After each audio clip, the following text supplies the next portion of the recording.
Hello, everyone. Good afternoon. We're going to give it a few more seconds while people are still joining on Zoom before we get started.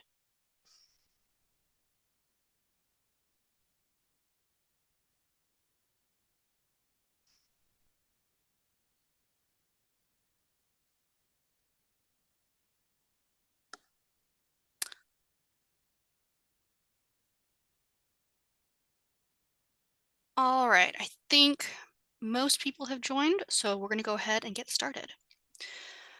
So good afternoon, everyone, and welcome to this webinar on the overview of draft guidance for site suitability assessments and community benefit plans and agreements. My name is Kessel John, and I'm from ERG, a contractor supporting this webinar. Before we get started, I'm going to go over some interpretation logistics. This webinar is available with virtual interpretation into ASL or American Sign Language, Spanish, Portuguese, Mandarin Chinese, Haitian Creole, Vietnamese, Russian, Khmer, Arabic, Cape Verdean Creole, Korean, and French. Our ASL interpreters will be spotlighting themselves during this meeting so attendees can easily find them. If you are using ASL and you cannot easily spot the ASL interpreter, please let me know through the Q&A box. In a few moments, I'm going to turn on the interpretation channel, which will be indicated by a globe icon in your Zoom control panel. Please use that to select your preferred language. English speakers should select English so they can hear any translated comments. I'm now going to turn it over to Dan to go over this in each language. Thank you. The language announcement will now begin. To participate in English, please click the interpretation icon and select English. For Portuguese, please. Ter acesso à interpretação em português, clique no ícone do globo terrestre e selecione português. For Spanish, please. Si alguien desea interpretación en español, haga clic en Interpretation y seleccione Spanish. For Haitian Creole, please. Bonjour, si toutefois il y a un qui veut être des réunions ça dans la langue créole haïtien, t'as pris cliquer sur interprétation et puis sélectionner côté qui marqué Haitian Creole. Merci un peu. For Cape Verdean Creole, please. Para participar na crioulo, clica na ícone Interpretation e seleciona Cape Verdean Creole. For Mandarin Chinese, please. 要以普通话参加会议，请单击口语图标并选择中文 Chinese。 For Vietnamese, please. Để vào kênh bằng tiếng Việt, hãy nhấp vào biểu tượng Interpretation và chọn Vietnamese. For Arabic, please. للمشاركة باللغة العربية اضغط على أيقونة الترجمة الفورية ثم اختر Arabic. For Russian, please. Чтобы принять участие на русском языке, нажмите на ярлык «Устный перевод» и выберите Russian. For Khmer, please. ដើម្បីចូលរួមជាភាសាខ្មែរសូមចុចរូបតំណាងការបកស្រាយហើយជ្រើសរើសភាសាខ្មែរ For Korean, please. 한국어로 참여하려면 통역 아이콘을 클릭하고 코리안을 선택하세요. For French, please. Bonjour, pour participer en français, merci de cliquer sur l'icône Interprétation, puis choisissez French, français. Language announcement is now completed. Thank you. Thank you, Dan. All right, now I'm going to start interpretation.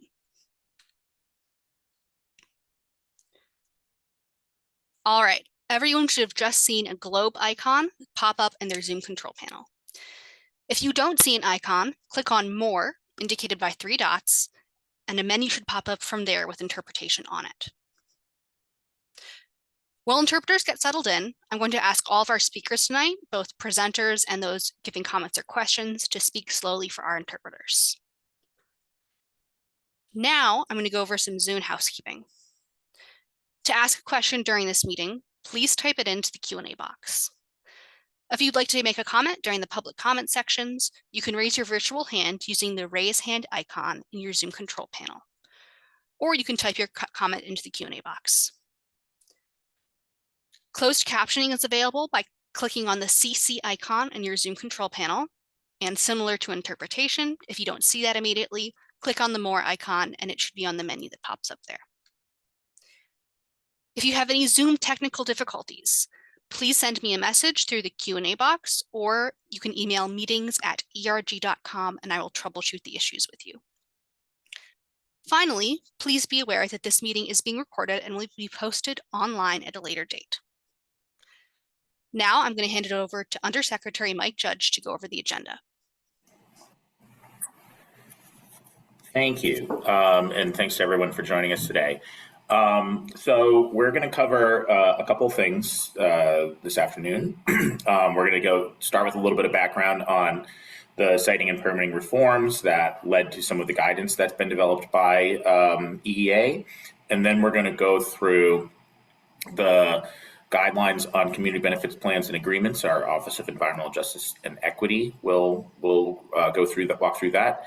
We'll take some public comments and questions. Then we'll move on to the guidance on site suitability assessments. We'll demonstrate how the mapping tools and mass EnviroScreen tool work, and then take some additional public comment and questions, and then wrap up with a quick overview of additional engagement opportunities that are going to occur over the next month or so. Next slide. So I'll start by just giving a little bit of a summary overview. So as some of you may know, this whole process on siting and permitting reform for clean energy infrastructure was started just over 2 years ago with the issuance of Executive Order 620 by Governor Healy. And that executive order established a commission on energy infrastructure siting and permitting reform. Over 20 members were on this commission, representing a diverse array of different interests. And that commission was required to advise the governor on accelerating the responsible deployment of clean energy infrastructure through siting and permitting reform, facilitating community input into siting and permitting of clean energy infrastructure, and ensuring that the benefits of the clean energy transition are shared equitably. The commission met, I think, 13 times between September and March of 2020, September 2023 and March of 2024, held 2 public listening sessions, collected 1,500 public comments, and compiled a series of recommendations that were sent to Governor Healy on March 29th of 2024. Those commissions formed the basis for legislation that was eventually drafted and then enacted into law in November of 2024, which comprehensively reformed the state's permitting practices for clean energy infrastructure. Next slide. So there's 2 general pathways that facilities fall under these reforms. So I'll start with the state permitting process at the Energy Facility Siting Board. So any clean energy generation facility that is larger than 25 megawatts, storage facilities that are larger than 100 megawatt hours, any offshore wind related infrastructure, and large new transmission facilities are automatically jurisdictional to the Energy Facility Siting Board, or the EFSB. And under this new process, the EFSB will be responsible for issuing a single consolidated permit that encompasses all state and local permits and approvals and authorizations necessary for a facility to begin construction. So the EFSB will issue a single decision on this. That decision has to occur within 15 months of the determination of application being complete. And all state and local agencies that would otherwise have a permitting role can automatically intervene and participate in the proceeding by issuing statements of recommended permit conditions. So there will still be involvement from the state and local authorities that would otherwise be permitting these facilities in this proceeding, but the board itself, the EFSB, will issue the final decision. Projects will be required in many instances to submit cumulative impact analyses as part of their application to the board. And as is the case today, all board decisions can be appealed directly to the Supreme Judicial Court. Next slide. For any clean energy infrastructure facility that does not meet the criteria to be automatically jurisdictional to the EFSB, so these are smaller clean energy infrastructure facilities, so generation facilities less than 25 megawatts, storage facilities less than 100 megawatt hours, and any other non-EFSB jurisdictional transmission and distribution facilities, they will still be permitted by local governments and will still need to apply for and obtain any state permits they might need individually. But at the local level, local governments will continue to run all their separate approval processes concurrently. So you'll have wetlands review, zoning review, planning board, and but they will all be required to issue a single final decision that includes all the individual approvals or denials for the clean energy infrastructure facility. So this will be bundled together in a single consolidated permit at the local level, similar to the consolidated permitting process that exists at the state level for larger facilities. Permit decisions need to be issued within 12 months of application completeness being determined. And local governments can refer the permitting of projects directly to the EFSB if they feel they do not have sufficient resources to conduct the review themselves. Final decisions of a local government can also be reviewed by the EFSB if parties request it. And similar to how it works for larger projects, EFSB decisions on review of a local decision are further appealed directly to the Supreme Judicial Court. And the agency tasked with establishing the rules for all of this is the Department of Energy Resources, which has a new division of clean energy siting and permitting, and is responsible for creating a standard municipal permit application and uniform sets of standards that facilities need to apply, that the facilities will need to adhere to. Next slide. In addition to all of these reforms, there's a lot of new community engagement and divisions within state agencies that are tasked with helping communities and project applicants navigate their way through this process. So one of the things the law did is it formally established the Office of Environmental Justice and Equity and provided it with a specific mandate to develop guidance regarding community benefits agreements, which we'll be talking about in just a moment, and cumulative impact analyses. It also established the first ever mandatory community engagement requirements for clean energy infrastructure, including documentation of efforts to involve community organizations and demonstration of efforts to develop community benefit agreements. It established a new division of public participation at the Department of Public Utilities, which is tasked with assisting communities and applicants with engagement and process questions in both DPU and EFSB proceedings. And it established a new division of siting and permitting at the Department of Energy Resources to assist communities and project applicants with engagement and process questions in local permitting decisions. Lastly, it also established an intervener financial support program, which is available to under-resourced organizations or municipalities that wish to participate in an EFSB proceeding and are granted status as an intervener. And notably, municipalities with a population of 7,500 or less are automatically eligible to receive this financial support, which is available up to $150,000 per proceeding. And that money is designed to support legal fees, expert witness fees, and administrative costs associated with engaging at the Energy Facility Siting Board. Next slide. And so lastly, I just wanted to highlight that there are a lot of different work streams that emerge from the legislation. So there's 5 separate things that are happening, and that's being administered across 3 or 4 separate agencies, depending how you view it. So the Executive Office of Energy and Environmental Affairs, or EEA, the Department of Public Utilities, which also includes the staff that supports the Energy Facility Siting Board, and the Department of Energy Resources. And so all these agencies have been in close communication with each other, and other agencies that are involved in permitting. Regulations are required to be promulgated, and all the guidance is required to be finalized by March 1st, 2026. So there's sort of a short window here.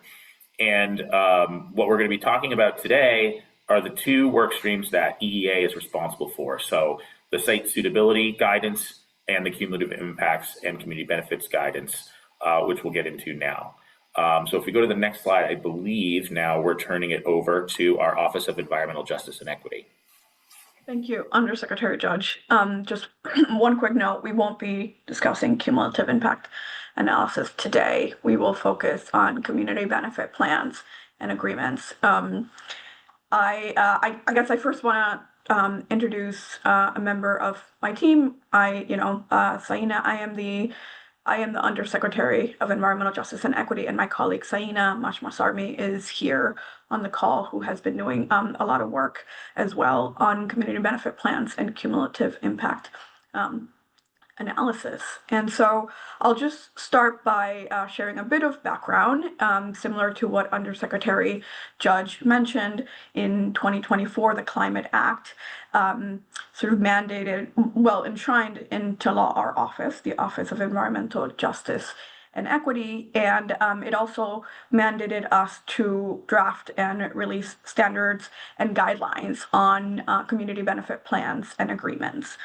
And I'll just share quickly a summary of what it means, what these terms mean. So community benefit plan is different than a community benefit agreement, as you might know. A community benefit plan is a non-legally binding document that outlines engagement and benefits that might be offered to the host community. A community benefit agreement is the actual agreement. It is legally binding, and it is a negotiated agreement between the project applicant and the community where the project will go. And as part of the application to the relevant permitting authority, the applicant may identify and discuss any efforts to enter into the plan or the agreement with the community. Next, please.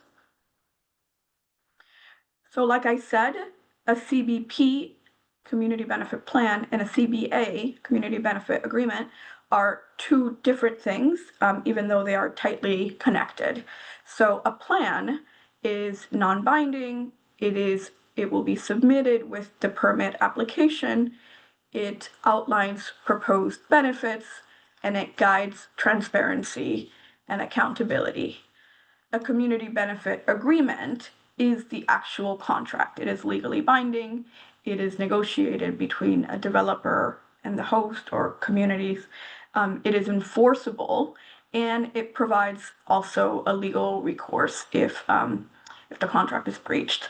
And I will note that CBAs and CBPs are not required by law. However, projects will be seen in a positive light if these are, if project proponents engage in these conversations and in these agreements with the communities. Next. So community benefits. What are community benefits? A CBP and a CBA are meant to deliver benefits that are tangible, tailored, and accountable. And so that also means with lasting outcomes for the community. They vary by project, so they should be tailored to the project size, to the local needs, and the impacts. It should be proportional, right? So there is no expectation that a very small project will need to provide a very large community benefit agreement as opposed to a larger project. The benefits are identified through collaboration, and so this requires engagement with the community. It includes clear commitments, timelines, and measurable results. One thing I will note is community benefits and a CBA or a CBP should not be seen as replacing or instead of mitigation.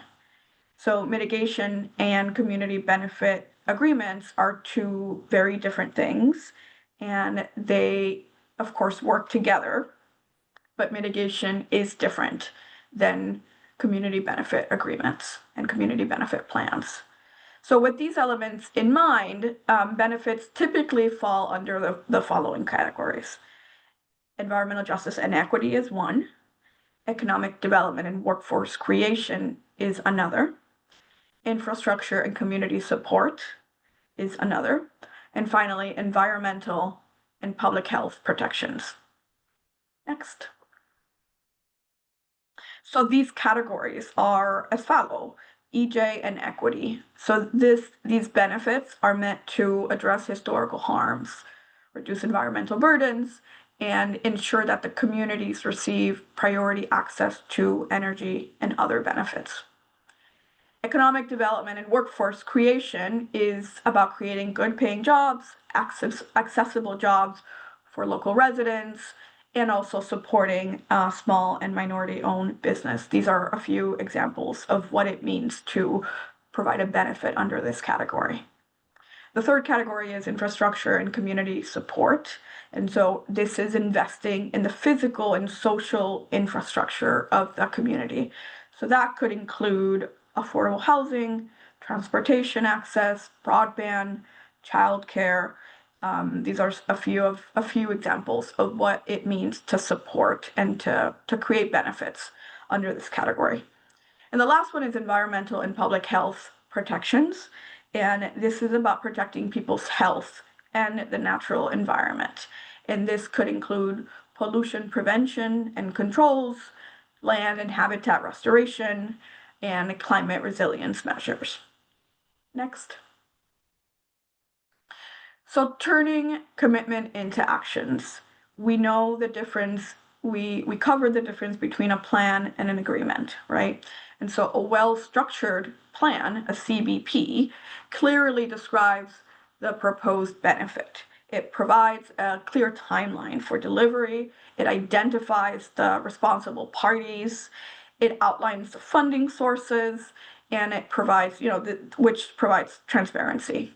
And finally, it includes the goals that I think many of us have heard as SMART. These include two additional milestones, which are I and E, so SMARTIE, SMARTIE, which are specific, measurable, achievable, relevant, time-bound, inclusive, and equitable. Next. So step by step, how do you develop a strong community benefit plan? So first you have to start with stakeholdering and mapping of the community, developing a community engagement plan, conducting the outreach during the pre-filing process, co-creating those benefit commitments, developing a written public community benefit plan, and finalizing with a formalizing or to formalize the accountability. Next. So these are some examples of what are effective and meaningful commitments. And so again, we're going through each of the 4 categories of benefits. So under environmental justice and equity, it could mean air quality monitors and maybe creating a position for a local liaison to keep communication open with the community. Under economic development, it could mean the creation of an apprenticeship program or job training program. Under infrastructure and community support, it could mean investing in the community, investing in roads, sidewalk, infrastructure, incorporating public electric vehicle charging stations for the community.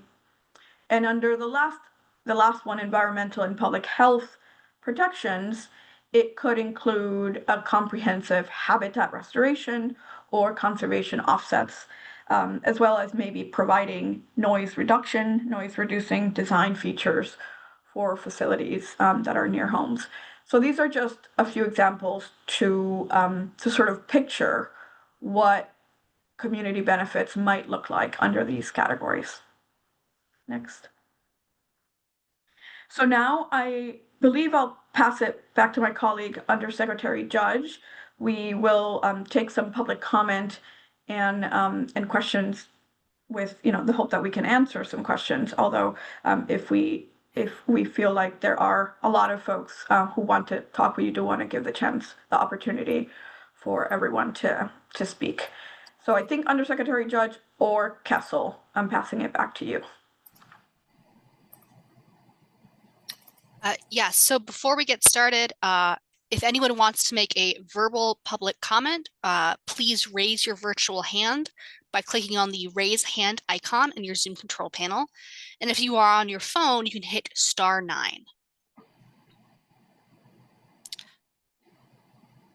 All right, we have few people with their hands up. I'm going to go by the order of hands. So Michael Desharia, I'm very sorry about the pronunciation. You should be able to unmute yourself now. Great. Take care. Don't worry about it. Happens all the time. Thank you for the opportunity to comment at just a few things. I did submit written comment. The things I wanted to highlight, in terms of the definitions in the guidance, it's talking about key stakeholders should be within 1 mile of the project. It seems like that's unnecessarily limiting if you want to engage. There's another place in the guidance where it talks about engaging people across geographies, cultures, and contexts. So limiting 1 mile seems to be contradiction to that. I'd also point out DOER in the small clean energy defines community as within 1 mile. So community and key stakeholders are different things, and DOER isn't here. They should be consistent, and I think 1 mile is too short. Also, just in terms of the fact that a lot of these projects might show up in small communities, I understand why you might be recommending advocacy groups or organizations, but a lot of these communities are too small to have organizations. So to be aware that you're bringing people from outside the community to then be part of a process that's just supposed to be defined by a community, and that's a tricky thing. So just be aware of it. So if you're thinking about bigger municipalities, that obviously organizations exist, and small ones, they don't. I heard you say that statute says that developing a benefits plan or agreement is not allowed to be required. It seems like it should be required within the pre-filing phase rather than just suggesting it. I don't know if that's something the regulations can do, but it seems like if they're not required, there's a high likelihood it's not going to happen, even though it's a good thing. And one could argue the applicant would benefit from including community engagement, but that should be something in pre-filing. And then I think the only other thing I would suggest is my understanding, and this is generally for EEA, DOER, EFSB, is that, you know, as Michael knows, the statute basically says that if municipalities comply with the guidance that's laid out, will be considered in compliance with the Dover Amendment. And so to me, that seems like an umbrella that the guidance should be sort of including things. And so one thing I would offer up is if OEJE could allow municipalities in writing to develop a CBA as part of a local bylaw. So you're not requiring it, but you're giving permission so that if as part of a local regulation, and the municipality said, we want to have this and we're requiring it as part of our small clean energy process, that it be allowed. It seems like you have to proactively bring things under that umbrella of allowance. Otherwise, it's not in compliance. So I think that's it. Oh, the other thing I'll just say, I understand that there's an attractiveness to sort of looking at jobs and things like that. I come at from the idea that this is about, you know, siting. And so all that I would suggest is that the CBAs and the CBPs should really be tied to the project. So even if it's jobs to the project or siting, but there's a lot of good things that can happen to a community, but I think they should be. I'm so sorry. I think we have an interpreter in the English room. So if all of our interpreters could double check. Yeah, thank you. That's cool. I'm done. Thank you very much. I appreciate it. I can start and Undersecretary Power, you can jump in too. The key stakeholders definition, I've definitely heard that raised. I think there's the EFSB uses it in its regulations, DOER uses it in its regulations, and then it's used also in the community benefit plans and agreements guidance. I think there could be some harmonization. There may be some valid reasons for slight differences, though, too, but it's definitely a point that we will take back, and we'll make sure to, as a group, look at the definition that's being used there and try to ensure that that's harmonized to the extent possible. And I'm forgetting some of the other points you had made. I mean, I think some of it may bleed over into the site suitability piece too. So we're going to have comments on that further. If you want to come back and ask some stuff about that, we can definitely talk about that too. The last thing I'll say is that the law does not explicitly require a community benefits plan or agreement, but it does strongly encourage it. And I think that it's something that would be looked upon. It's going to be asked about by the board, by municipalities. And so I think there's definitely a strong emphasis on making efforts to enter into a community benefits, to develop a community benefits plan and enter into community benefit agreements. And Undersecretary Barr, I don't know if you have anything you want to add on that. No, I think that's right. I think we're trying to strike a balance between what communities would like and what the language says. But like Undersecretary Jeff said, they are strongly encouraged, and so we do think that will make a difference. Yeah, I just follow up quickly, Michael, with one thing. It says in there that the plan or the agreement needs to be submitted. Oh, actually, no, I take it back. That's for site suitability. I'll hold that. Thanks again. Thank you. Thank you. All right, we have another person with their hand up, but before I unmute them, I forgot to say this before. Please keep your comments to 2 minutes or thereabouts. And also, I just wanted to remind everyone once again, please speak slowly for our interpreters. All right, with that, Lori Degnan, you should be able to unmute yourself. Good afternoon. How are you? Lori Degnan, Town of Charlton. I totally agree with Michael's comments, and I'd like to add that it's written in there that you can work on the community benefit plan while you're under construction. And I submitted a comment to DPU this summer that for a small town to have any leverage, it would be really helpful to have the signed agreement before issuance of any building permit. Otherwise, these things are going to get dragged on, and we really won't get all the benefits that I think we could deserve. So if that could be looked into, that would be a great tool to change. Thank you. We'll certainly take that back. Thank you, Lori. So there are no more hands up right now, but there are some questions in the chat that I will read aloud. All right, so Anastasia Poplavska asked, will there be a uniform software used across these different municipalities to streamline permitting? The hope is yes. It may not be available immediately when these regulations are finalized, but DOER and EFSB are talking to each other about how they could jointly develop a uniform platform that all facilities have to use. And that could be accessed by municipalities, the public, and the regulatory agencies to sort of process these applications in as uniform a manner as possible. So it's something we're working on. There's a lot to it, to developing a platform like that, and it doesn't happen overnight. And I think we need to have a little bit more clarity on what the final rules are first before we can start establishing sort of the requirements for that. But it is definitely an objective of ours to develop something along those lines. Thank you. All right. Jamie Durand asked, for smaller transmissions and distribution projects, is a cumulative impact assessment still required, similar to a larger project? Generally speaking, no. So the cumulative impact analysis requirements are for large facilities seeking a consolidated permit from the EFSB. There is no mention of cumulative impact analyses requirements for the small facilities in DOER's statute.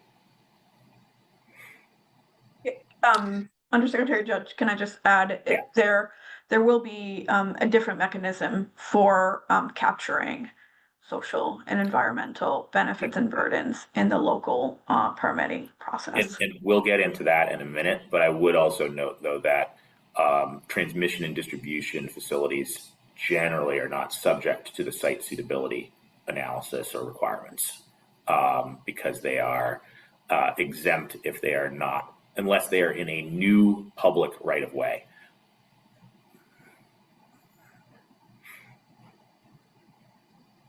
All right. Thank you. Scott Jackson asked, for smaller clean energy projects, who or what board at the municipal level is responsible for issuing a consolidated permit?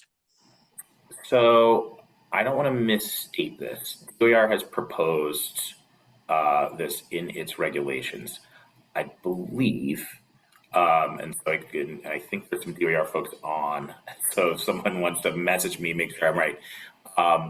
I believe that the city manager, town manager would be generally responsible for actually issuing the final compiled decision of all the different boards. But it may be left up to the municipality to decide if it's someone other than that. I can't remember exactly what they proposed. It's in their draft regulation. I just don't remember the specific detail.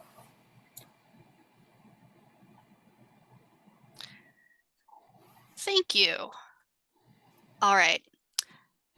Madeline Smarillo asked, are projects subject to noise regulations on their own?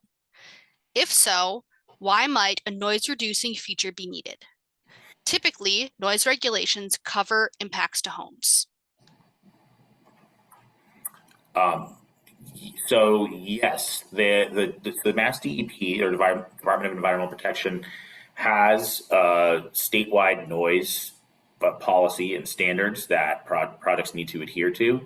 That said, there may be reasons for further reducing noise impacts or mitigating the noise impacts, either to comply with that standard or to minimize them even more, even if a facility does comply with that standard. So I think hopefully that answers that question.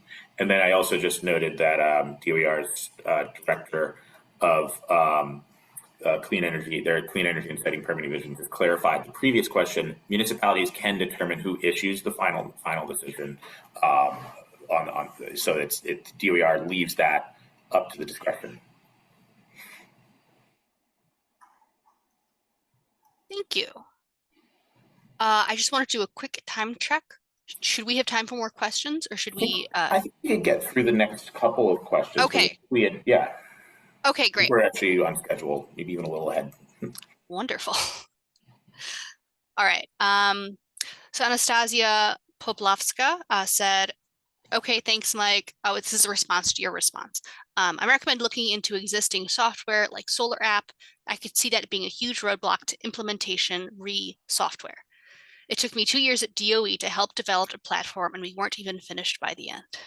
No, it's a good recommendation. I think we would definitely look at off-the-shelf options for that. I will note, though, that some of these facilities are quite large and complex and might not be well suited to Solar App, which is, I think, designed more for kind of customer-sited rooftop, which these regulations do not cover. But definitely looking for off-the-shelf options where possible. We don't reinvent the wheel. All right. Susanna Bomi said, thank you for this great info. Is there any update available on the cumulative impact analysis regulations and guidance?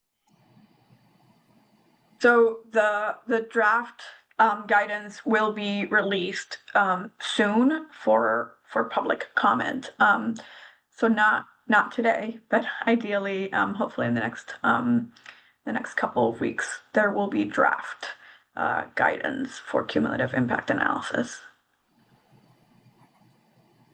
And we will touch on the Mass EnviroScreen map, which applies to that as well, but today in the context of site suitability. Thank you.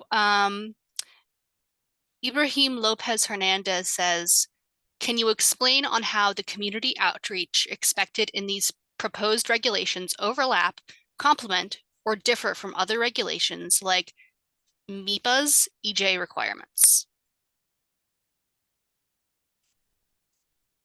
I think the purpose is to provide additional opportunities for folks, for communities on the ground to know what the projects will be, what's the proposal. It's a different process than MIPA, but it does intend to engage the communities from day one, and from sort of the genesis of a project, to make sure folks are aware and involved. Undersecretary Judge, I don't know if you have anything to add. No, I think we definitely looked at existing requirements for other types of facilities and that other agencies are implementing or other offices are implementing. But there are some differences just given the nature of the specific technologies that are being considered here and the specific permitting process that they're going through. So there are, I think I would say, generally speaking, there's probably a lot of similarities, but they don't exactly mirror one another. Thank you. And finally, Michael DeCharia said, for Michael, DOER says MUNI will designate a local government representative via model bylaw. No, thank you for that. Yeah, that was so. I think I clarified that earlier too, but I think the process, who issues the final decision at the local level, is spelled out in that regulation. So DOER allows municipalities to designate someone. Mm-hmm. All right, we have no more open questions and no more hands for right now. So I think we can go to the next section. I think I'll turn it over to Katie Gronendijk on the energy team at EEA, who I believe is going to walk through the suitability. So my name is Katie Gronendijk. I'm a Clean Energy Policy Advisor to EEA. So I'll just give a brief overview of the draft guidance on site suitability assessments. We released this on September 12th and are currently accepting written comment on it through October 24th. Next slide, please. So EEA was required by the Climate Act to develop by March 1st, 2026, a methodology for determining the suitability of sites for certain types of clean energy infrastructure.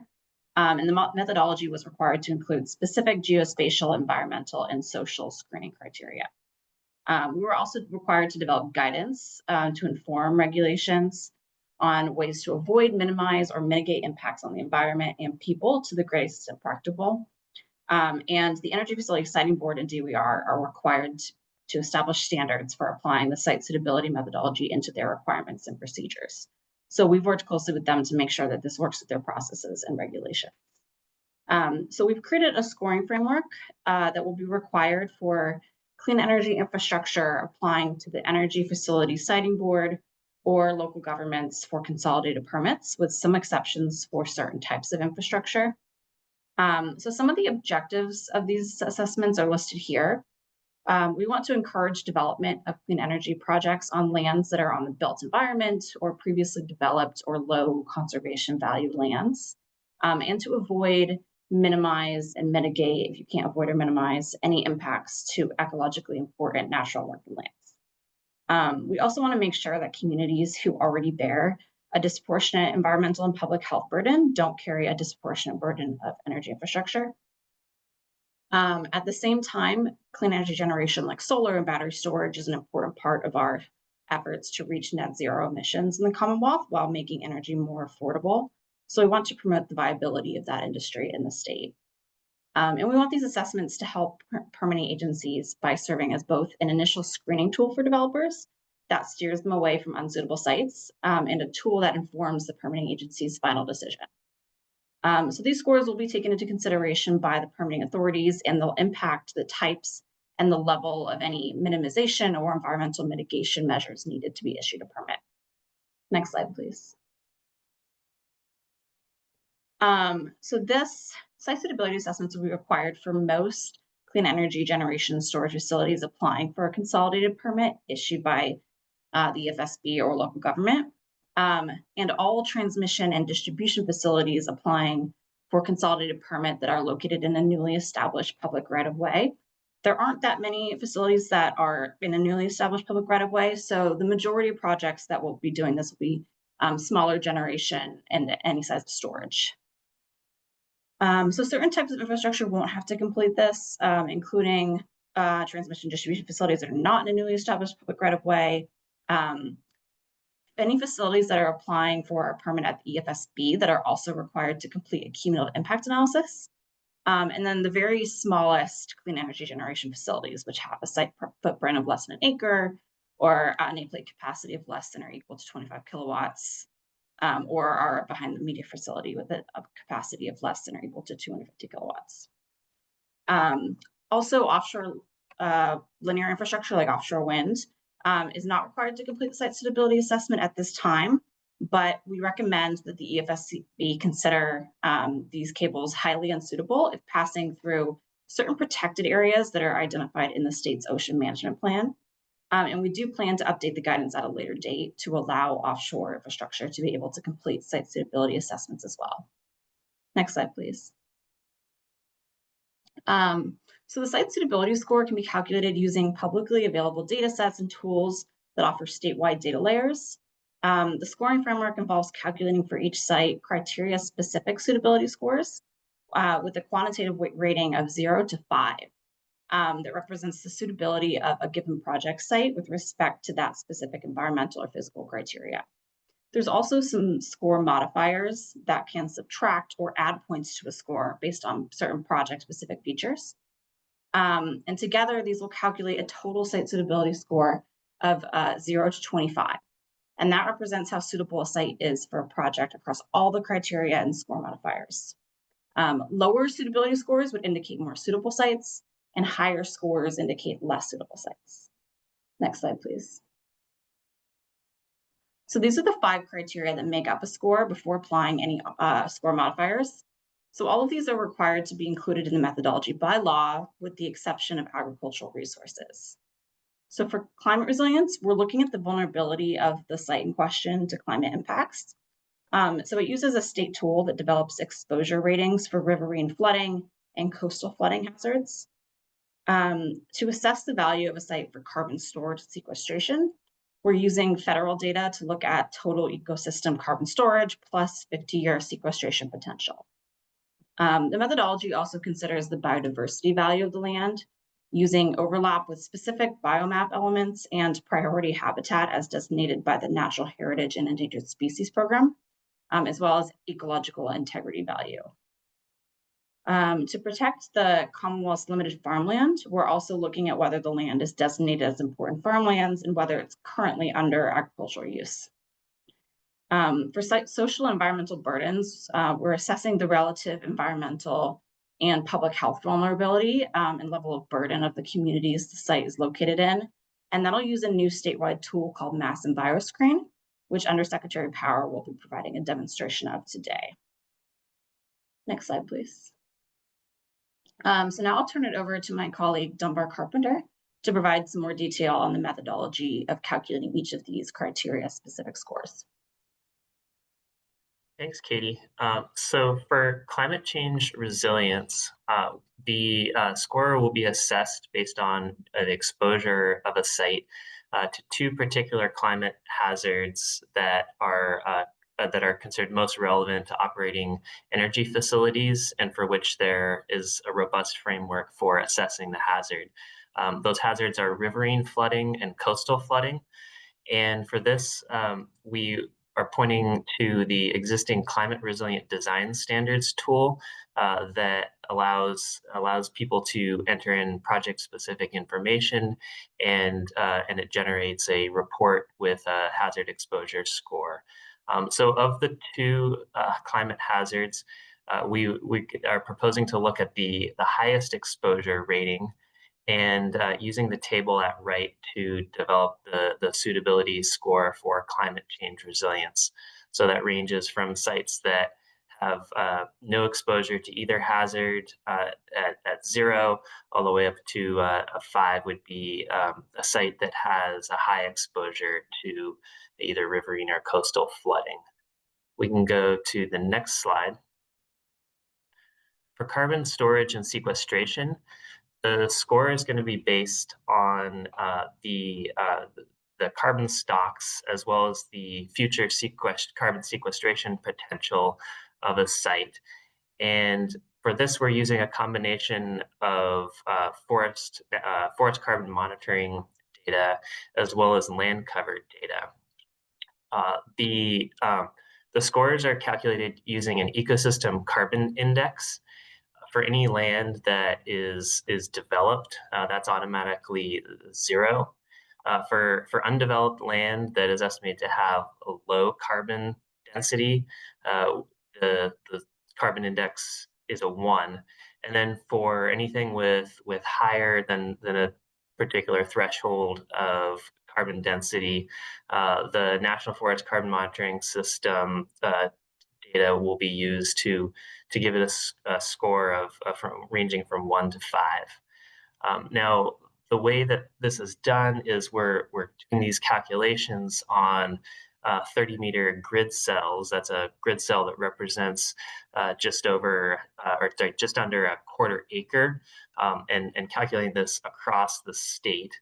The site footprint is used to identify the grid cells that would be affected by an energy development project. And then we calculate the average of these ecosystem carbon index values across the site.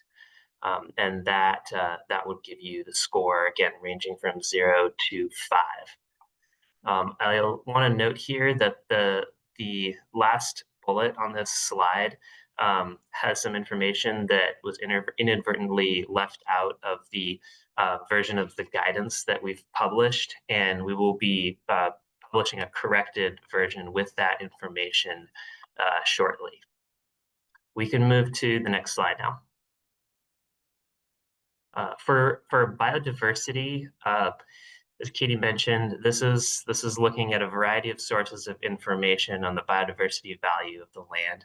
Similar to carbon, we're creating a biodiversity index that is calculated for grid cells across the entire state, and then we look at the biodiversity index values within a site footprint. So it may be easiest to think about this starting at the bottom of the table. Priority habitat gets an index value of 5, biomap core habitat 4.5, and so forth. Anything that is outside of either biomap or priority habitat designated area, we're using the UMass CAPS Index of Ecological Integrity to give an index value of 0 to 2. So in the case of biodiversity, we're looking at assessing the score based on the average of the highest 25% of values within a site footprint. And this is intended to encourage siting that avoids the most sensitive habitat. We can go to the next slide. For agricultural resources, we are looking at we're using the Natural Resource Conservation Service's farmland soil classes for Massachusetts, as well as land cover data. Again, we're calculating an agricultural resources index for grid cells across the state. In this case,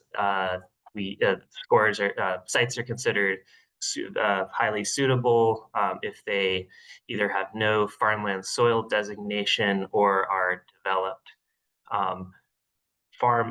Sites that are undeveloped and not under agricultural use, but have a farmland soil designation can receive scores up to 3. And then sites that have farmland soil designations and are under active agricultural land use or land cover get scores ranging from 3 to 5. Again, we're looking at these grid cells within site footprints, and for agricultural resources, the top 50% of the agricultural resource index values of within any given site are used to calculate the suitability score. One notable thing for agricultural resources is that any facilities that are proposed to be dual use that can continue active agriculture and while generating energy, as well as anaerobic digesters, will automatically get, we're proposing to automatically get a suitability score of 0 because they go well with existing farmland use. And we can go to the next slide. So finally, we have social and environmental burdens. Katie mentioned the Mass EnviroScreen tool, which Undersecretary Power is going to give us a more detailed overview of. But in short, this is again looking at a site location and the and what's happening within the census block group that a site is located in. It is intended to identify the most environmentally vulnerable and burdened communities in the state based on a cumulative impact score that incorporates both exposure to pollution and population characteristics that might make that area, that the people living in that area, particularly vulnerable to those environmental burdens. So every block group gets a score that's based on the percentile it falls into, again, both on pollution burden and population characteristics. The proposal here is to then use that Mass EnviroScreen score to develop a social environmental suitability score. So for the lowest scoring sites, the sites with the lowest Mass EnviroScreen scores would be considered lowest impact and most suitable, and the highest scoring, the sites with highest Mass EnviroScreen score would be considered least suitable. So with that, I think I'll pass it back to Katie to talk about the score modifiers. Thanks, Dunbar. So in addition to those 5 criteria, we have 2 criteria that can modify the total score. Despite any modification, the score can't be greater than 25 or less than 0. If any of the development potential criteria listed here apply, with the exception of protected open space, the project developer will need to get a certification letter from DOER. And to obtain the point subtractor for social and environmental benefits, the developer will need to sign an agreement with the host municipality or municipalities certifying that the project is providing those benefits. Next slide, please. So development potential is one of the criteria required to be included by the law. We're assessing it based on whether the site is located on certain types of particularly suitable or unsuitable categories of land, like protected open space or previously developed space. So solar canopies and then any other facility that is located on a brownfield, eligible landfill, or previously developed lands will automatically receive 0 points for each criteria-specific score, with the exception of climate resilience, because those areas could still not necessarily be resilient to climate change impacts. So these are areas and types of projects that we really want to encourage, and probably would receive low total site suitability scores anyway. So distributed generation projects that are located in a capital investment project or SIP area will automatically have 1 point subtracted from their total score. So for anyone who's unaware, these are areas where the DPU or the Department of Public Utilities has approved grid upgrades to enable connection of solar projects, because they're areas with long queues for projects to interconnect to the grid due to grid capacity constraints. So we want to encourage projects to be sited in these areas to use that capacity and ensure that project developers are paying for those grid upgrades rather than ratepayers. Facilities that overlap with protected open space, like Article 97 lands, will automatically receive a total site suitability score of 25, which is the worst you can get. So these are defined as areas that are legally protected from development. And there's 2 GIS layers in MassMapper that can be used to assess this.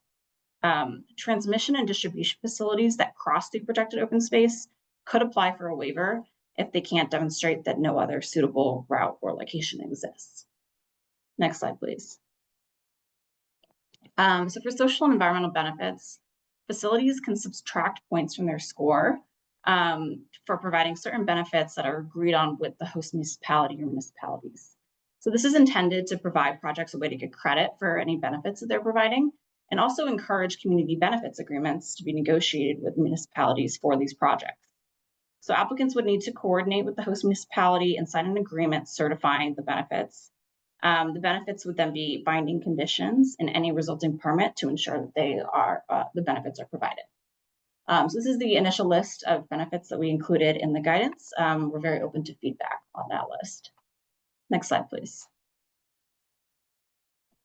So this is the process we're proposing for how scores would be determined. At the very beginning of the pre-filing process, the applicant should estimate their own score and provide that estimated score during any engagement with stakeholders in the community.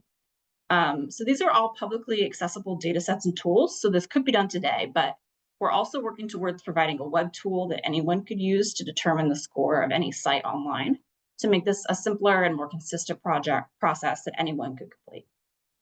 The final score that would be used in the permitting process would be determined by a third-party entity, the Site Suitability Score Reviewer, which will be designated at a later date. So before they file their application for a permit, the applicant would need to provide any necessary information to the score reviewer, who would then issue a formal score determination within 30 days. And if the applicant or any other affected party disputes that score determination, the applicant can request a score review from either DOER or EFSB. It would be DOER for local permits and EFSB for an EFSB consolidated permit. So we recognize that statewide data layers aren't perfect and there may be inaccuracies. So this process does provide opportunities for the developer or any other stakeholder to provide evidence that a data layer isn't accurate at that site. So we decided to include a formal score determination process to ensure the accuracy of the scores and not put the permitting agencies in the position of having to assess the accuracy of those scores. Next slide, please. So we also include in the guidance some recommendations for how these scores should be used by permitting authorities. We've been working with DOER and EFSB to incorporate these into their draft regulations, which are currently also out for public comment. So any EFSB jurisdictional projects that are required to complete cumulative impact analysis because they overlap with a burdened area will not be required to complete a site suitability assessment because of the overlap between these two analyses and the fact that a cumulative impact analysis would involve a more in-depth look at the site and project impacts. We recommend that EFSB consider the total site suitability score in its decisions alongside other aspects of the project, and the score should be considered in the context of the project's plan mitigation measures and design. We also recommend that the EFSB use the criteria-specific suitability scores as a resource to determine if any minimization or environmental mitigation measures should be required for a project to receive a consolidated permit. Next slide, please. So these are some of the recommendations for how local governments should interpret and use these scores in the permitting process. We recommend that they use the scores to determine, like EFSB, the level and type of minimization or mitigation measures that should be required for the project to be issued a permit. Also, sites with a total site suitability score of 5 or below should be assumed to be highly suitable and require minimal to no mitigation, regardless of their criteria-specific suitability scores. On the other hand, for sites with a total score of 15 or above, local governments should be given significant deference as to any mitigation or mitigation measures they require for the project to be issued a permit. Local governments should use these criteria-specific suitability scores to determine these measures, and the chart on the right here gives a general overview of the levels of scores and how they should be interpreted and used. The higher the criteria score, the more minimization or mitigation should be required. Requirements should also be relevant to the category in which the score was assessed. For example, to address a poor score for carbon storage and sequestration, a project could do reforestation on that site to minimize their impact, or to mitigate their impact, they could execute a land conservation agreement for another site. So DOER released a guideline on Monday that provides some guidance on what qualifying minimization and mitigation measures would include for each of these criteria specific scores. And that guideline is linked in this slide. Undersecretary Judge, I think you had a couple comments on the slide as well.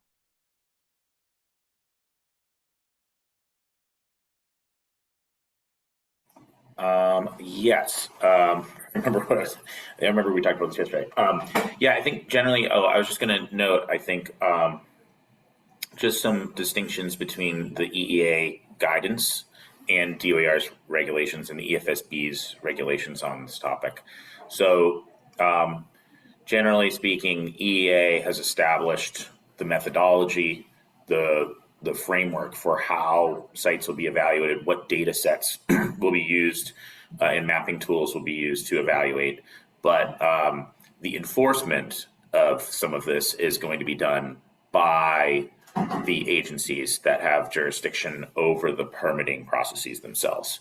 So you'll find a little bit more detail in a guideline that, well, one in DOER's regulation, but also in a guideline they recently released earlier this week on minimization and mitigation measures, where it gets into a little more specificity of what are the types of minimization and mitigation measures that could satisfy, or that could be imposed on a facility to offset some of the impacts. And so that'll be going out for a more formal public comment a little later this fall, as I understand it. But the comment period on DOER's regulations is open right now. And so looking at this guidance in conjunction with those requirements would be something that I'd recommend people take a look at. Thank you, Undersecretary. Next slide, and I think we're now turning it over to Dunbar to give a demonstration of this mapping of some of these criteria that we were just talking about. Yeah, thanks, Katie. So some of the scoring methods and criteria we just went over are a little bit complicated, and we would like to make them readily understandable. So our intention is to provide a web map where folks can better explore and better understand these and what they might mean for particular areas around the state. In the meantime, I'm going to walk through a demonstration of what that web map will look like. We intend to release that next week. But this is looking at a particular example site. This is just southwest of Worcester and the town of Auburn, an area where a 35-acre solar development was installed in 2021. So here's the site, and we'll start just with the carbon sequestration and storage criteria. So if my computer will cooperate, this should show up.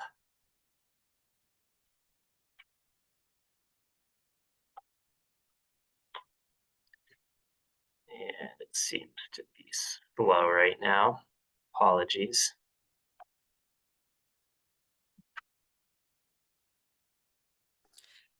We can see your screen if that's what you're wondering. Great. Okay, that's good. So now hopefully you see colors on the screen. So this is the for the carbon storage criteria mentioned the ecosystem carbon index. This is how that falls out in this site and the area around the site. So it's mostly pretty low values, mostly zeros, and by looking at the layers, the data layers that go into determining that, we can understand why. So if we peel back the ecosystem carbon index, and look at land cover, we can see that the most recent land cover data actually sees that this site is mostly already developed, and therefore it's going to get an ecosystem carbon index of 0. There are, for any undeveloped areas, the index relies on the National Forest Carbon Monitoring System total ecosystem data layer, which we can see here, and so darker shades of brown here indicate higher carbon densities. So the way that the system works is because most of the site is developed in the land cover data, that overrides the carbon that the carbon layer thinks is on the site. So when we look at the ecosystem carbon index, and there are about 150 grid cells that fall into this site. Again, it's 35 acres. Most of those grid cells come up as 0, and so we take the average across the site, and it ends up the carbon criteria score for this site is 0.3. So it's a pretty suitable site from a carbon perspective, according to the scoring system, which makes sense given that it's already developed. If we wound the clock back to before this site was developed into a solar site, when it was forest, then its carbon score would likely have been higher. It would be considered less suitable. Moving on from carbon, we can look at the biodiversity criteria and how that score works out. And this may take a little bit to load. So we can see the different biodiversity indices on the left here, and we can see that the site footprint falls in some that are not the highest end, but towards the less suitable end. And when we look at the layers that go into creating that biodiversity index, we have priority habitat, biomap core, critical natural landscapes, regional connectivity. We can see that about a quarter of the site is overlapping biomap critical natural landscapes, and then the rest of it is overlapping the regional connectivity element. And then for anything outside of those areas, the index of ecological integrity, those are the different shades of blue and yellow here, is used to create the score. So in the case of biodiversity, the score comes from the top 25% of grid cells. And so in this case, those are mostly have biodiversity index of 3.5, and so as a result, the biodiversity score for this site would be 3.5. Finally, we have our agricultural resources criteria, and in a few seconds this will load up. So here we can see that this almost all the grid cells are get a 0 from an agricultural resource in the agricultural resources index. The reason for that being, when we look underneath that, is that the land cover again is largely developed, and even if we ignore land cover, we can see that the site does not fall in any of the prime farmland soil designations. So when we for calculating the agricultural resources index, we're looking at the top 50% of grid cells on a site. We average those, and for this particular site, that comes out to 0.1. So again, it's considered a pretty suitable site from an agricultural resources criteria. So again, we're going to have put out a web map over the next week or so, where you can explore these data layers and tell us where what we're proposing seems right and where we could improve. I'm going to stop sharing my screen. We have a slide that that goes through additional criteria for this particular site. So I just covered 3 of the rows here. On the top row, we see that for climate resilience, when we put that site into the Climate Resilient Design Standards tool, it turns out that it has a low exposure for riverine flooding. That's in contrast to it could have no exposure. So there is some risk there. So it gets a score of 2 for climate resilience. And then a few rows down for social and environmental burdens, the census block group that this site falls into has pollution burden that's lower than the statewide median, as well as sensitive population characteristics that are lower than the statewide median. So it has a relatively low mass EnviroScreen score of 22.5, which, according to our table, leads to a score of 1. So add up all of those criteria specific suitability scores, we come up with a 6.9. There's no applicable development potential criteria that this site meets, so no modification there.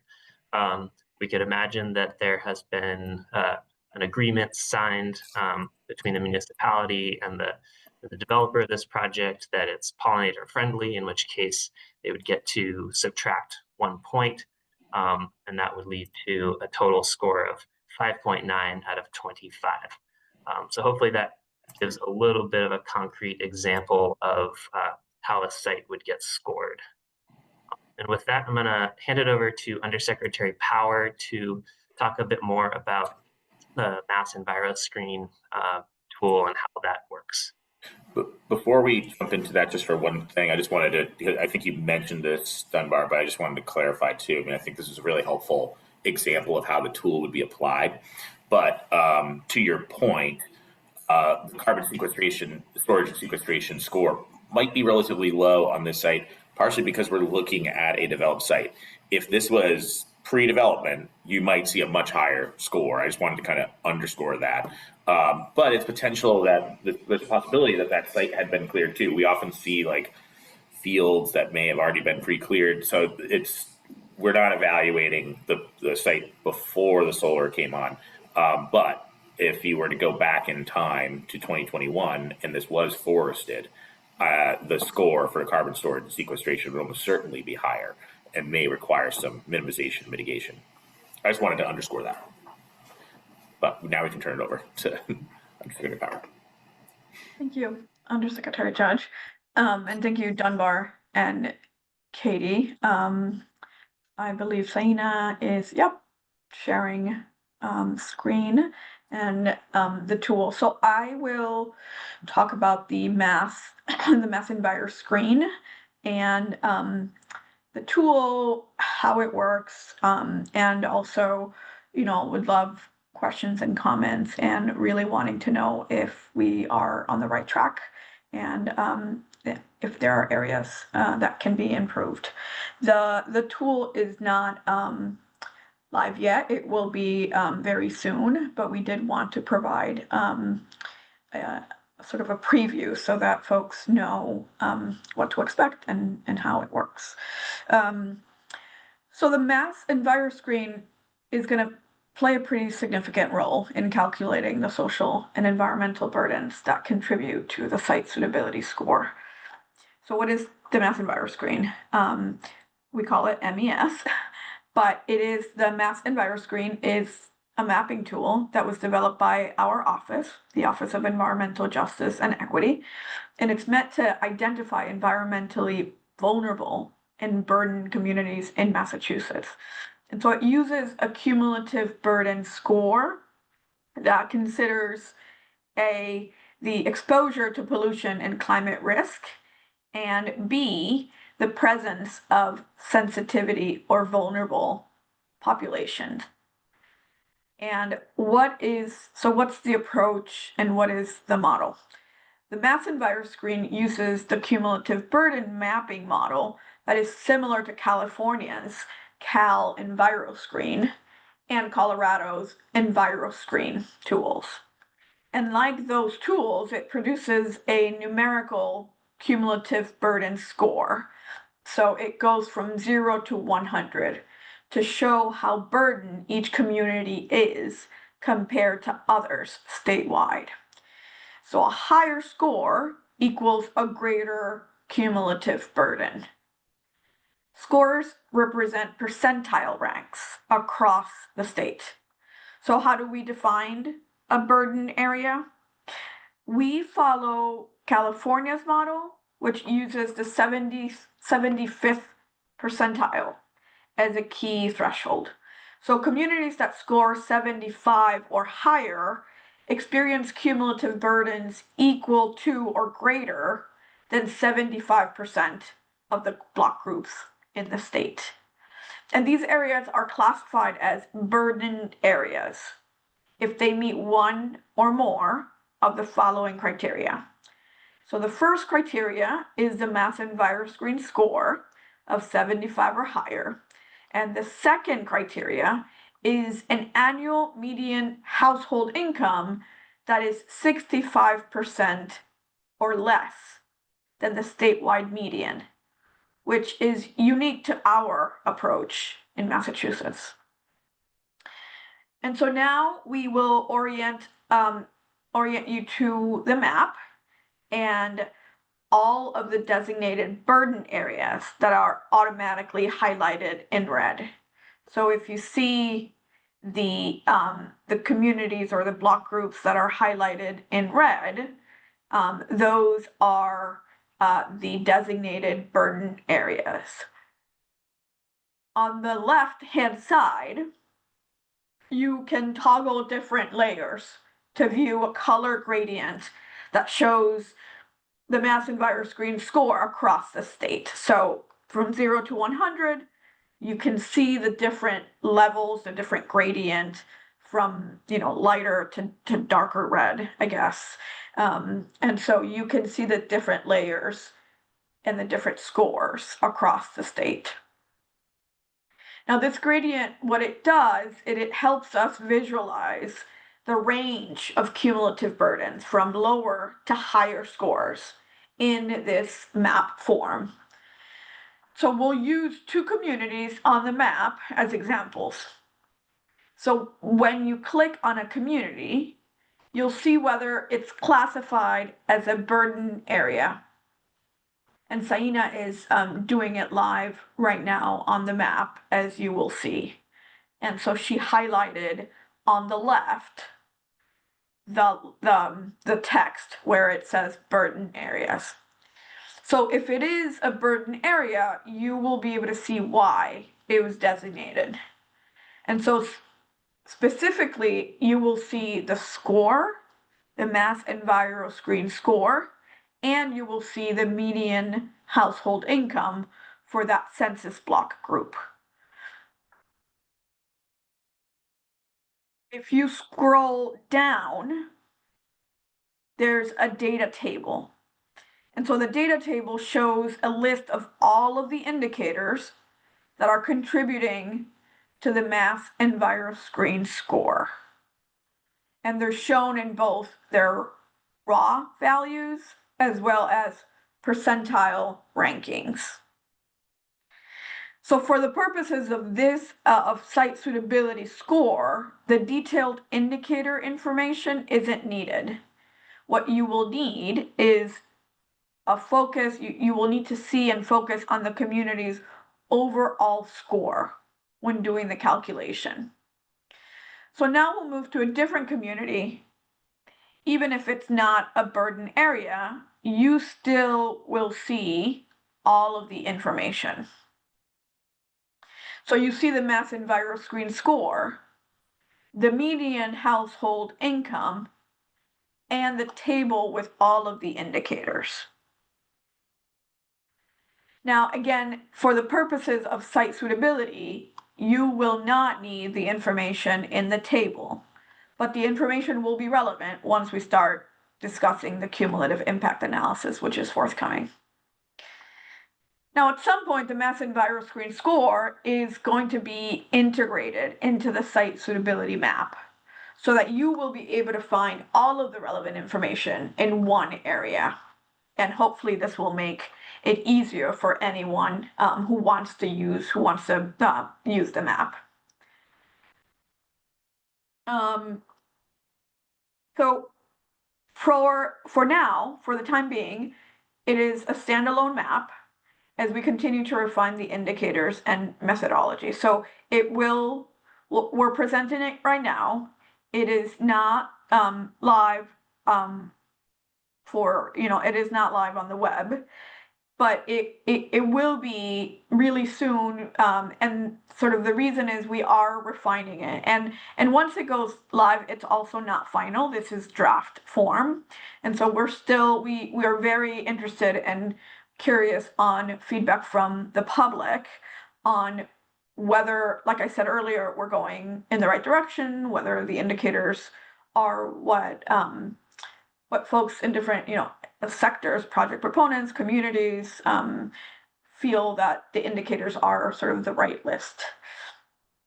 And so our goal is really to make this draft version of the map publicly available later in the fall. And our office, the Office of Environmental Justice and Equity, will also be accepting comments and inquiries directly to us. You can also direct them to our sort of citing and permitting inquiries that will be available, but you can also reach out to our office, the EJ office, about the Mass EnviroScreen. Kessel, I think you can put it in the chat, but the email for our office is ej.inquiries@mass.gov. And so we'd love to hear from you, questions, comments, and so we'll take that feedback and incorporate it as much as possible into what will be the final form. And with that, I will pass it to Kessel to help us facilitate the question and answer on these topics that Dunbar, I, and others have covered. Thank you. All right, we are in our second public comment / question period. We're going to start once again with people who have raised their hands, and then I will go on and read questions from the Q&A box. If for whatever reason we can't get through all of the questions in the Q&A box, let's say a lot of people have raised their hands, that whole list will be given to the presenters after this meeting. So hopefully we'll be able to get back to you.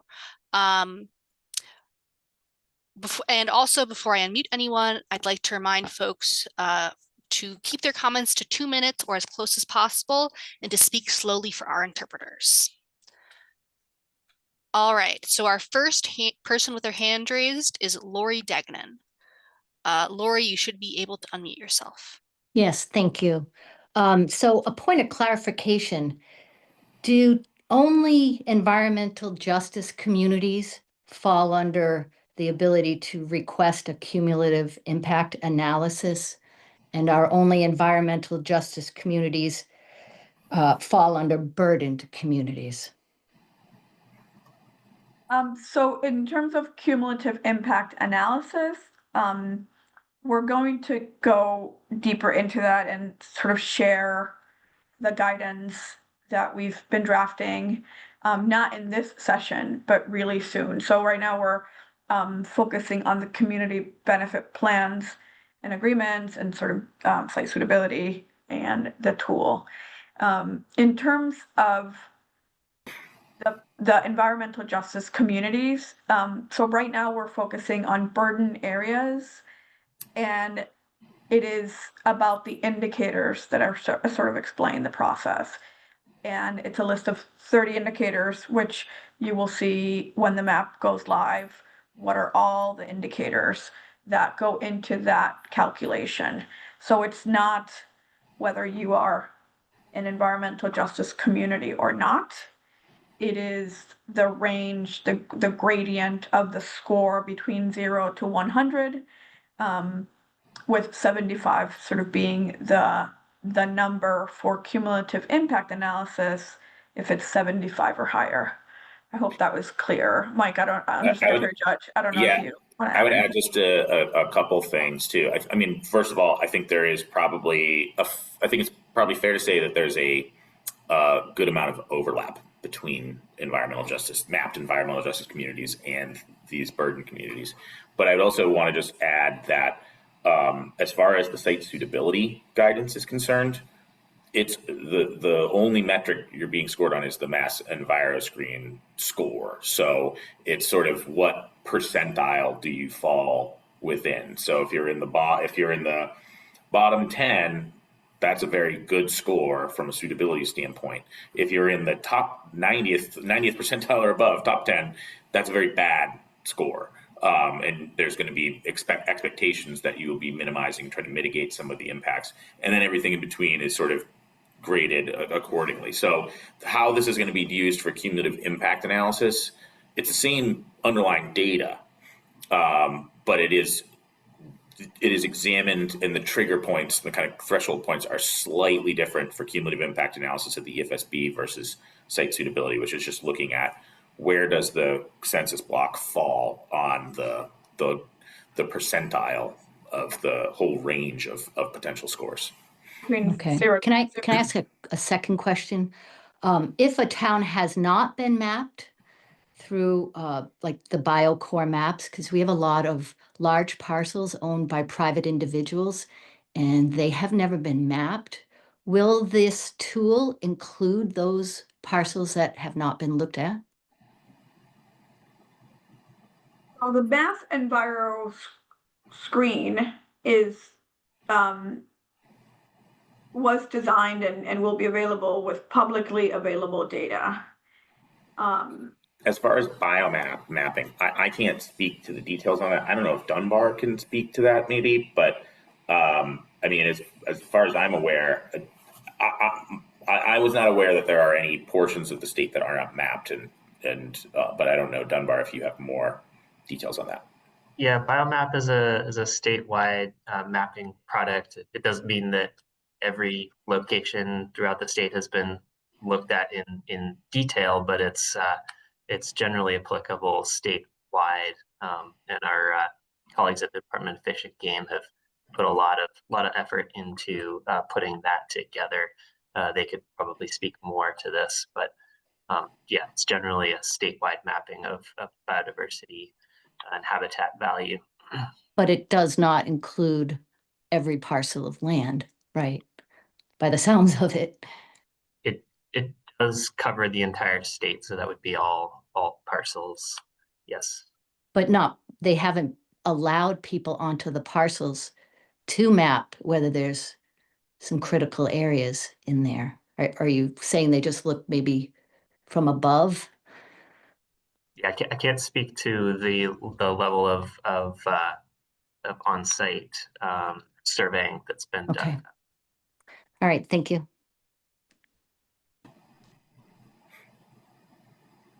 All right. Thank you, Lori. Next, we have Michael Desharia. You should be able to unmute yourself. There we go. Okay. So I think I've got a lot of comments that I submitted, but I just wanted to comment on a few things I heard. Starting with the good, I'm excited to see the map next week. As I've commented in the past, some of the data sets are not user-friendly. So the fact that you're mapping, that's great. I look forward to that. That's a good thing. A small comment, I think, about what Dunbar said about dual use maybe be getting automatic zeros. I think that's problematic. I think you have to look at what the usage is and if there's conversion. So it doesn't matter if it's dual use, it's more subtlety to that. My big comment, just hearing about the EnviroScore, I think it's hugely problematic. And I think what the Office of Environmental Justice is doing is conflating EJ and burdened. So what immediately comes to mind is the many Central Mass and Southeast communities that have many large-scale solar projects. They are burdened. If you have a small community with 10 to 15 large-scale ground-mounted solar, you are burdened from a siting perspective. That is not reflected in economic levels or census tract information. So unless you fold that stuff in, I think you really need to sort of look at how you're mapping this. Right now, it's just about EJ, which is very important to consider in terms of historic wrongs, but it's not what burden communities are about in terms of siting. And then just a couple other things, since I think I have a couple seconds left. In my comments, I talked about, I think we didn't mention this at all. The site suitability falls really short in terms of water, citing the DEP regulations, because they only focus on public water supplies and not private drinking water wells, which is a huge problem for communities that don't have public water supplies. Wetlands, it states that municipalities might have local wetlands regulations, but it doesn't necessarily allow them to be used in terms of site suitability. And then in a similar vein, the EEA regulations do not recognize local noise regulations, what the DOER small energy does. And I think, you know, again, using that umbrella concept, that if it falls under the umbrella of what's allowed, EEA should recognize that there's local regulations for wetlands and noise, and those should be allowed so they're considered compliant. And then the last thing, just because we were just talking about biomap, it's something I keep saying over and over, but I don't understand why EEA has made a decision to prioritize core habitat over critical natural landscape. Mass wildlife does not. Mass wildlife has two separate categories with different characteristics. Nowhere in the documentation does it say that one's more important than the other. And if you look at the scoring, the site suitability prioritizes, which I think is great, the core habitat's protected. But there's no prioritizations put out by mass wildlife saying that CNL is lesser to protect. And I got other stuff, but I don't want to eat up people's time.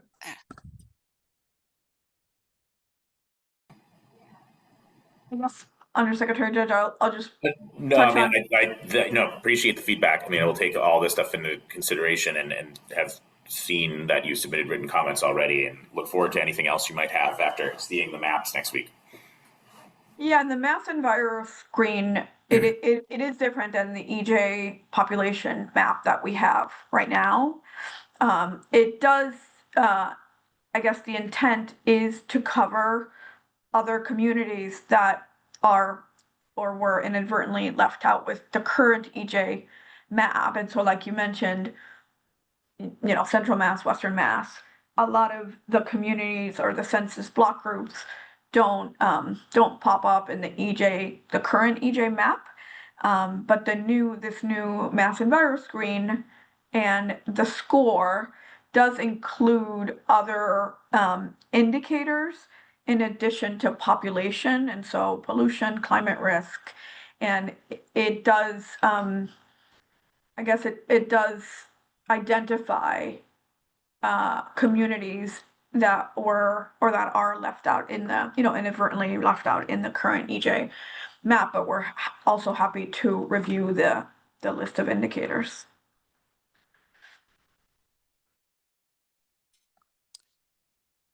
All right, so next we have Priyanka Shrestha. You should be able to unmute yourself. I will note that there are two people with that name with their hands raised. So we're gonna, I'm not sure if there's two of you, just see if you can unmute yourself. Hi, I unmuted myself. Apologies, I used a colleague's account. I just wanted to comment. I really admire that the work was done to publish the code for the EnviroScreen tool in R, so it's available. But having gone through the script, I've noticed multiple errors in the script, and I'm concerned that no one has gone and double checked the work of any of the calculations that are in here. There are references to incorrect data sources. There are concerns about how spatial data is transformed between census groups or census tracts and block groups. So I'm just wondering if there are any plans to have an outsourced outside source peer review this and double check that the calculations are correct. And also a concern for the amount of no data values that are in certain data sets that are referenced by the tool. Yeah, that's really helpful. We would love to sort of know specifically which ones you mean. We're taking notes of these comments, and we'll definitely go back to the map and look at the ones that you mentioned. And we will also be using sort of a third party that will help us make sure that the tool is as comprehensive and accurate as possible. But really appreciate those comments. Yeah, I would just add, we've been developing these criteria in conjunction with some of the mapping tools, and I think these mapping tools are not finalized by any means, and there's going to be further improvements made to them as we move through this process. But we wanted to make sure that we were getting something out to the public so that you can all see how we're intending to apply the scoring criteria and some of the just visualize what it's going to look like a little bit, because I think it would be very difficult to comment on our guidance completely if you didn't have some of this. So please do know we do intend to continue refining and improving these as we move through the process.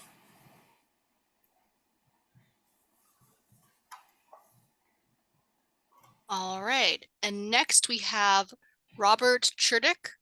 You should be able to unmute yourself. I was wondering if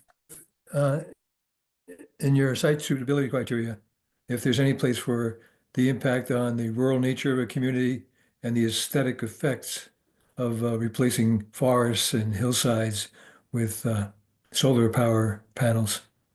Is there any place where in your criteria would that be addressed? So there's nothing that examines sort of aesthetic impacts. I mean, I think what we were looking for is sort of measurable, something that's objective, measurable criteria, and trying to utilize existing data sources as that exist today. That said, I mean, I think a lot of these things attempt to approximate, I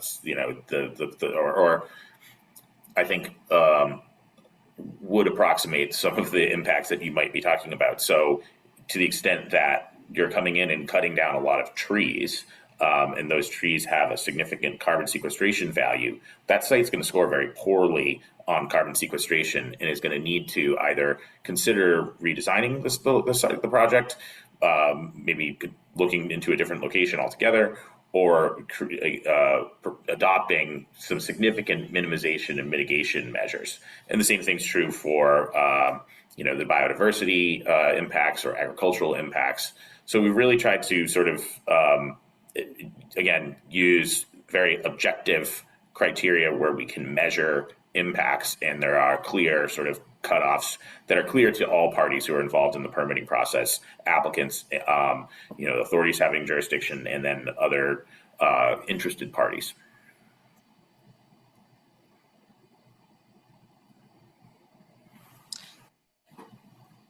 All right, thank you.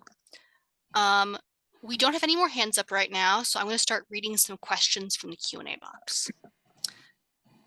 Sonia Sachs said, and I believe this is referring to Kathleen's presentation earlier, is what are the uncertainties associated with the various tools that are being used for the scoring? Have the results been validated to ensure accuracy? Yeah, so I would say none of these data sets are necessarily perfect. And, data is not static. Things change over time. And so as land use change, as impacts happen, these are going to have to be updated.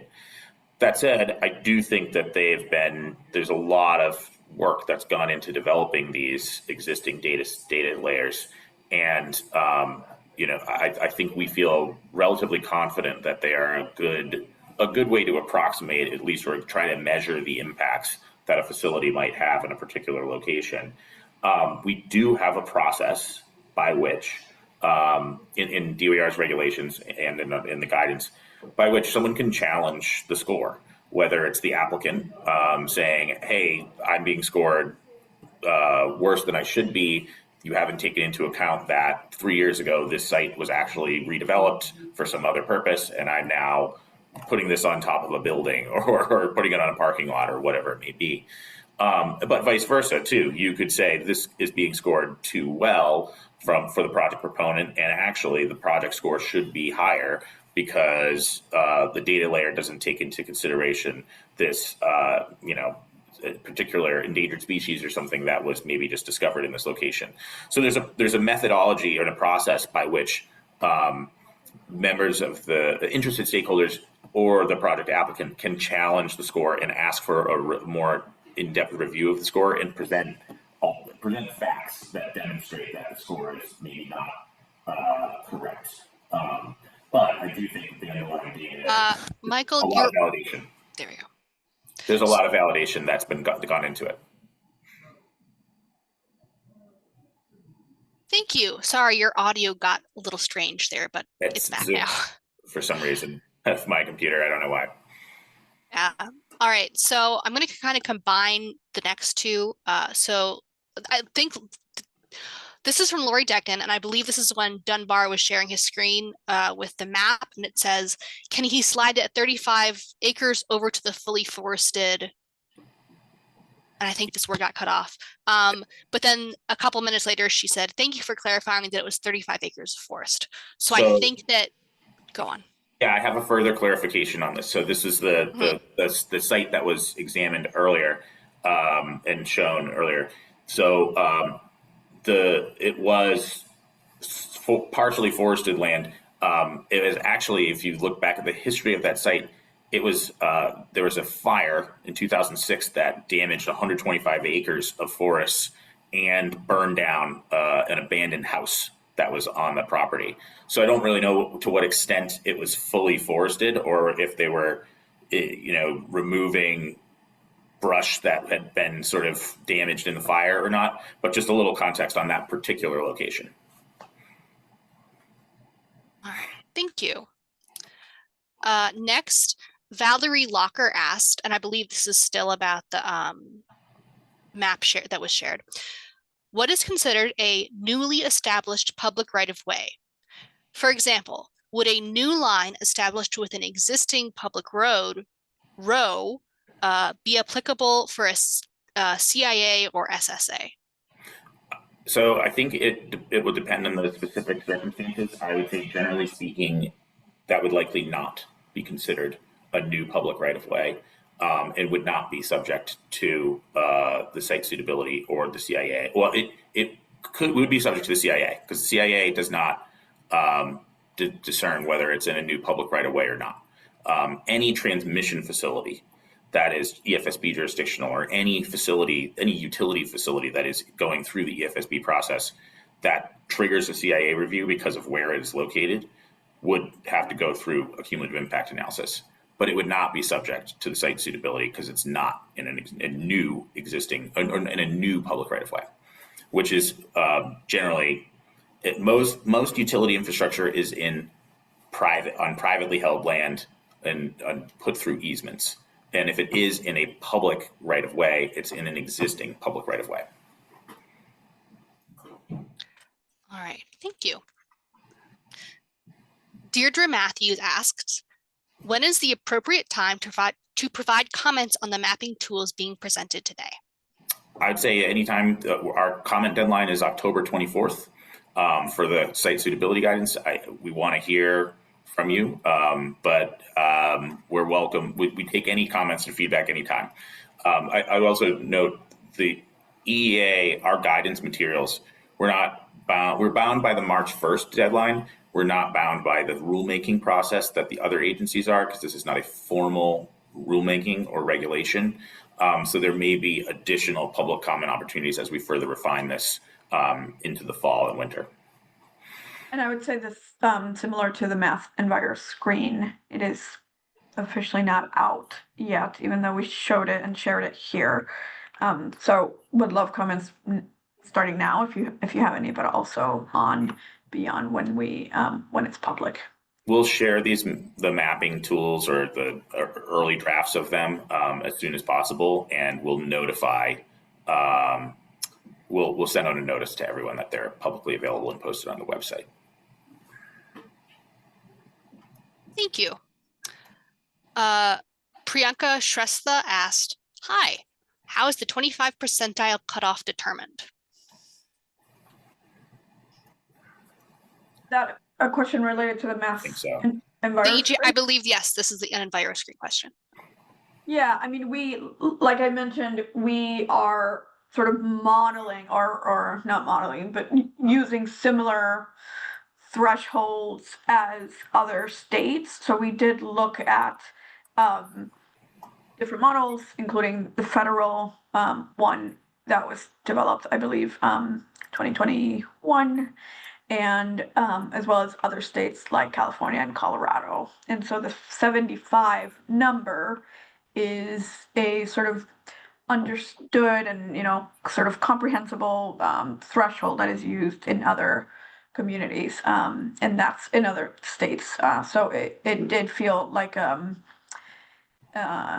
meaningful and the right threshold, but also we would love to hear comments on whether that's accurate or not. Thank you. All right, this next question is by Sonia Sachs and is, I think, also about the EJ screen tool.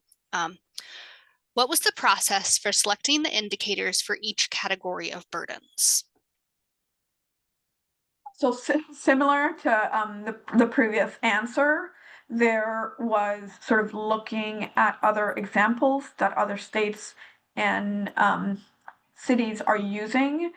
There is also, we also took into considerations more local Massachusetts factors.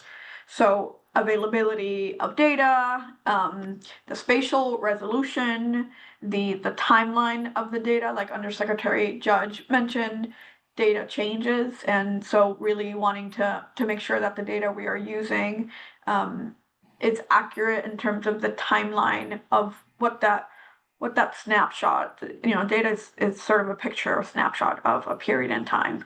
And so taking that into consideration as well as compatibility of the different sets of data that is available, and connecting it to the methodology and reliability of the data that's used by other state agencies. So those are a few of the factors that we considered when coming up with the 30 indicators. Thank you. Sonia's next question is, several exposure indicators are criteria air pollutants that have established health-based standards.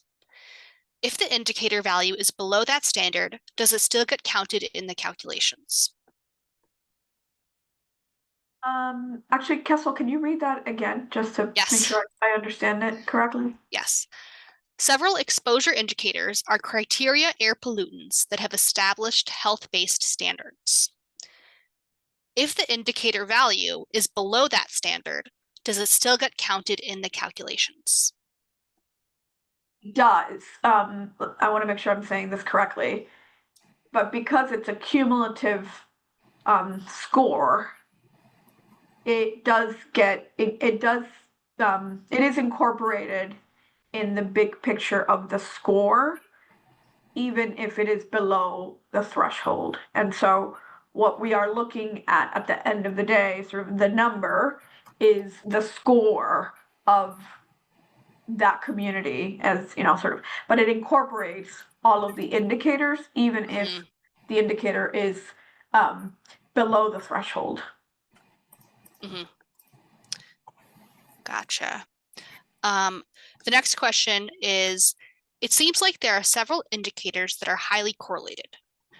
Are you concerned about double counting impacts? Yeah, it is a question that we've thought about. There are some that we know are maybe not duplicated, but can mirror other indicators. We'd love to hear the feedback of folks, from different sectors of which ones feel like it's not necessary. There are some that we do think are necessary to include in different forms or in different, so maybe some of them are included in the score and others are included. So, for example, income is one of them. So yes, we understand that some of them maybe overlap, not necessarily duplicated, but do overlap. And would love to hear the feedback of folks of which ones that makes sense and which ones it does not make sense. Mm-hmm. All right, I think we have time for one more question. So this is from Rachel Loeffler. Thank you for providing today's framework. I have two questions. First, for the climate resilience category of assessment, are you also considering areas that are prone to groundwater flooding due to underlying soil layers, slopes, or historical groundwater levels? There are parts of the Commonwealth where this condition exists independent of the location of riverine areas. Surface grading and compaction of soils associated with the construction of temporary and permanent access roads can significantly alter the conveyance of groundwater and surface water with respect to these vulnerable areas. And it can negatively impact adjacent structures, septic fields, and resource areas. I can let you answer that and then read the second part. I think, Dunbar, I'm going to kick that one to you. Yeah, thanks for the question. And groundwater flooding is certainly can be a concern. We were advised in creating these the scores for climate resilience by EEA's Office of Climate Science, and what they told us was that right now there aren't great ways to estimate the groundwater flooding hazard risk using the climate resilient design standards tool or any kind of robust framework that could be applied statewide. So we focused on the hazards that where there was such a method and data. So that's not at all to dismiss the importance of groundwater flooding and perhaps something that could be accounted for in other local review processes. Thank you. And the second part of that question is, if an existing high transmission line seeks to expand work beyond their existing easement and or increase their easement, would this qualify as being applicable for a site suitability assessment? I would say, generally speaking, likely not.